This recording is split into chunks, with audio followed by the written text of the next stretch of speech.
Claves de la semana. Seguimiento de noticias internacionales elaborado por CESCE. Saludos, estas son las noticias clave de la semana. Los mercados financieros marcados en buena medida por la caída de la cotización de gran parte de las criptomonedas. Elecciones en Honduras. La derecha toma ventaja en un recuento aún reñido. Conflicto entre Venezuela y Estados Unidos, escalada aérea, amenazas terrestres y contactos discretos. En Sri Lanka, el gobierno solicita ayuda internacional tras el ciclón Ditwa. En Ucrania, el presidente Zelensky acorralado por la corrupción y en medio de las negociaciones de paz con Rusia. Líbano y República de Chipre firman la delimitación de sus fronteras marítimas. En Guinea-Bissau, el presidente Embalo destituido tras las elecciones en mitad de controversias sobre si ha habido golpe militar o engaño. Y terminamos hablando de la Unión Europea, que afronta una complicada situación del sector manufacturero. Comenzamos hablándoles de las criptomonedas. La última semana en los mercados financieros ha estado marcada en buena medida por la caída de la cotización de gran parte de las criptomonedas. A cierre de estas líneas, el Bitcoin ha perdido cerca de un 30% de su valor respecto al máximo histórico registrado a finales de septiembre, $126.000. Expertos del sector apuntan que la corrección responde a una combinación de factores. Entre otros, destacan la retirada de fondos por parte de inversores institucionales, la incertidumbre regulatoria y el contagio por la creciente preocupación por la valoración de las empresas de inteligencia artificial. También sugieren un agotamiento de la narrativa que considera a ciertas criptomonedas activos refugio, dado que el precio del oro se encuentra actualmente cerca de sus máximos históricos. Como resultado, el valor de las más de 18.000 criptomonedas que cotizan en bolsa ha caído más de $1 billón en el último mes, unas pérdidas que están acelerando las posiciones de venta de los operadores más apalancados. Más noticias. Las elecciones generales celebradas en Honduras el domingo 30 de noviembre han dejado un escenario marcado por la polarización, la incertidumbre y un escrutinio muy ajustado. Con cerca de la mitad de las actas contabilizadas, el candidato conservador Nasri Asfura del Partido Nacional lidera el recuento con alrededor del 40%, seguido de cerca por el liberal Salvador Nasralla. En tercer lugar, y claramente rezagada, aparece Rixi Moncada, candidata del oficialista Libre, Libertad y Refundición, el partido de izquierda de Manuel Zelaya y la presidenta Xiomara Castro. La jornada estuvo marcada por fallos en el sistema biométrico, retrasos del CNE y un clima de acusaciones cruzadas de fraude. Un factor determinante fue la intervención directa de Donald Trump, que pidió abiertamente el voto para Asfura y anunció su intención de conceder un indulto al expresidente Juan Orlando Hernández, del mismo Partido Nacional y condenado en Estados Unidos por narcotráfico, lo que añadió presión a un proceso ya muy tenso. La combinación de apoyo estadounidense, desgaste del oficialismo y voto de castigo por promesas incumplidas ha dejado a Honduras frente a un recuento reñido, con dos aspirantes de derecha disputando la presidencia y un oficialismo que sugiere que podría no reconocer un resultado adverso. Con el escrutinio aún en curso, la incertidumbre persiste y el CNE tendrá la última palabra en un momento en el que la credibilidad institucional vuelve a estar bajo examen.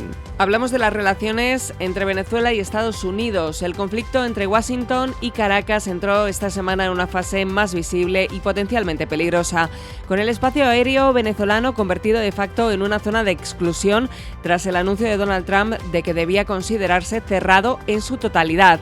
El resultado ha sido un aislamiento sin precedentes, con apenas un puñado de aeronaves sobre el país y una cascada de cancelaciones que llevó al gobierno venezolano a revocar las licencias de las aerolíneas que acataron la alerta estadounidense. La tensión se trasladó también al terreno diplomático. Maduro pidió formalmente ayuda a la OPEP, advirtiendo de que el despliegue militar norteamericano pone en grave peligro la producción petrolera y el mercado energético mundial, mientras que gobiernos de la región expresaron su alarma por el riesgo de una crisis humanitaria si la situación escala. A este cerco aéreo se sumaron señales contradictorias desde Washington. Trump declaró que las operaciones antidroga podrían pasar muy pronto a acciones por tierra dentro de Venezuela, elevando el nivel de incertidumbre, al tiempo que trascendió que el presidente estadounidense y Maduro mantuvieron una conversación telefónica que explora una posible reunión en Estados Unidos, la primera entre ambos mandatarios. En paralelo, Caracas intensificó sus maniobras militares y denunció que la presión estadounidense busca precipitar su caída, mientras actores regionales de Lula da Silva a Gustavo Petro, reclamaron una intervención urgente de organismos internacionales ante un escenario que, pese a la retórica bélica, también podría derivar en una negociación de última hora. Ponemos el foco ahora en Sri Lanka. La dura temporada de ciclones tifones en Asia-Pacífico ha dejado esta última semana uno de los peores saldos en términos de víctimas y destrucción tras el paso del ciclón Ditwa por Sri Lanka, que venía soportando fuertes lluvias desde 2 semanas antes. El saldo asciende a 355 fallecidos y 366 desaparecidos, además de más de 1 millón de personas afectadas por inundaciones y deslizamientos de tierra.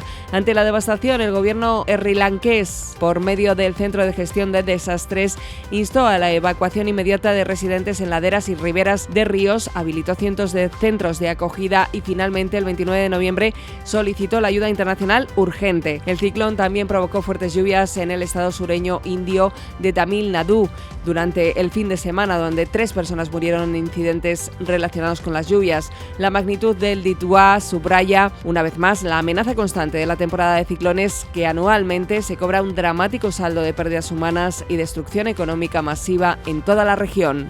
En Ucrania, el enorme escándalo de corrupción entre la clase política ucraniana está intensificando la presión sobre el presidente Zelensky, quien se encuentra en medio de las negociaciones de paz con Rusia. Según los investigadores de la agencia anticorrupción ucraniana, altos funcionarios presuntamente robaron hasta $100 millones a Energoatom, la empresa nuclear estatal. Parte del dinero parece haber sido enviado a Moscú, otra parte se destinó a la compra de villas cerca de Kiev, supuestamente para uso de Oleksiy Chernysov, ex viceprimer ministro, y otros funcionarios. Los detectives de la Oficina Nacional Anticorrupción encontraron un inodoro de oro en un apartamento propiedad de un antiguo socio comercial del presidente. Fuentes cercanas a la investigación afirman que aún no se ha determinado hasta qué nivel llegó el esquema de corrupción que afecta al círculo de aliados más cercano al presidente, lo que puede poner en peligro su futuro. De hecho, la noticia ya se ha cobrado el cargo de la ministra de Energía, del ministro de Justicia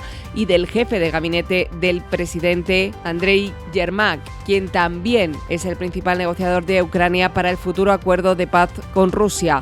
Su destitución marca el inicio de una importante reorganización de la cúpula política ucraniana, justo en un momento especialmente crítico para el futuro del conflicto. Más asuntos. El presidente libanés, Joseph Aoun, y su homólogo chipriota, Nikos Christodoulides, firmaron el 26 de noviembre un acuerdo para delimitar sus fronteras marítimas.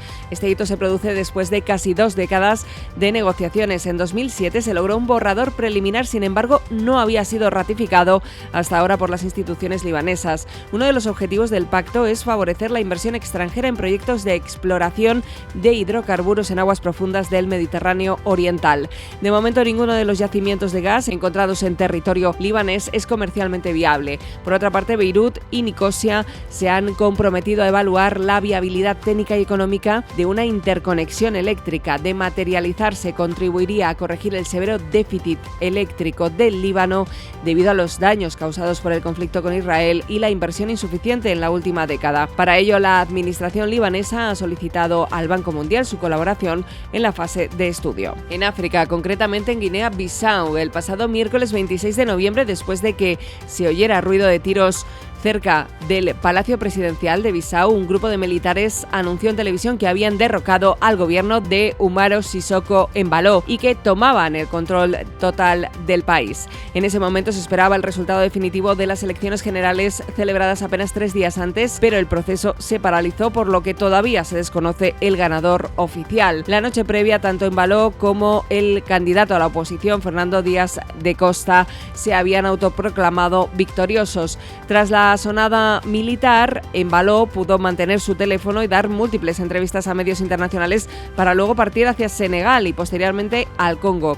La Junta ha detenido al histórico opositor Domingos Pereira, al que se le había prohibido presentarse a los comicios por una tecnicidad, al que mantiene incomunicado. El candidato Díaz da Costa está escondido y denuncia que lo sucedido no se trata de un golpe de Estado, sino de una transferencia de poder pactada para evitar la publicación de los resultados ciudadanos y un eventual traspaso de poder a la oposición. El líder de la Junta Militar y nuevo presidente interino, el general Horta Antá, era jefe de Estado Mayor particular de Embaló y el nuevo primer ministro, su ministro de Finanzas y director de su campaña electoral.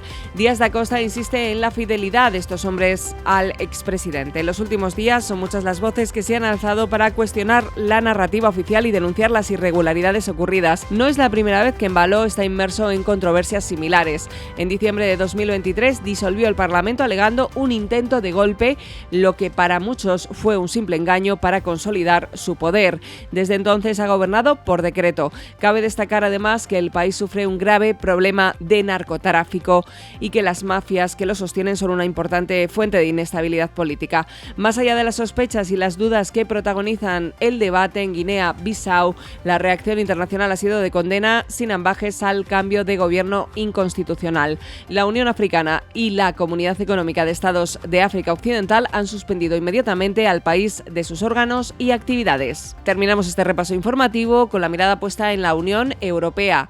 La actividad de las fábricas de la eurozona cayó en territorio recesivo el pasado mes de noviembre, de acuerdo con los últimos datos del PMI manufacturero europeo. La actividad industrial en Alemania y Francia, las dos principales economías, lastró el resultado global de la eurozona. Las manufacturas en Italia, Austria y España, en cambio, registraron una expansión para el mismo periodo. La frágil situación de la industria europea no es ninguna novedad para los dirigentes europeos que llevan años intentando impulsar la competitividad industrial del bloque. No obstante, las medidas aplicadas hasta el momento arrojan resultados un tanto desalentadores. Muestra de ello es el reciente anuncio del gigante automovilístico francés Stellantis, que apunta a una notable disminución de la producción de coches en los próximos 3 años. Pese a que Stellantis ha sido uno de los mayores golpeados, la crisis del sector automovilístico europeo es generalizada, como refleja la caída del 30% en la producción de automóviles entre 2017 y 2024, según un reciente informe de McKinsey. Y hasta aquí nuestro repaso de noticias internacionales. Recuerda que puedes consultar más desde el apartado de comunicación Claves de la Semana en nuestra web ceste.com. Hasta la semana que viene.